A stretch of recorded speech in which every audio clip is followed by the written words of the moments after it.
Hello, magandang araw mga idolo. Ang video natin for today's ay magpapalit tayo ng gulong ng click sa likod, tapos aayusin na rin natin ang bingkong na mugs. Hali kayo at panoorin ninyo kung paano namin gawin ito, pero bago at lahat sa mga hindi pa nakapag-subscribe dyan, pa like, share and subscribe po mga boss idol.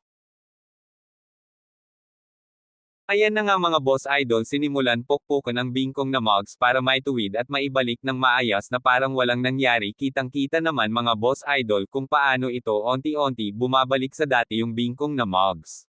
Mga boss idol, ano ang opinion ninyo sa paraan namin kung paano gawin ang bingkong na mugs? Mga boss idol, paki-comment naman o baka mayroon kayong mga suggestion para ma-improve pa ang aming mga ginagawa.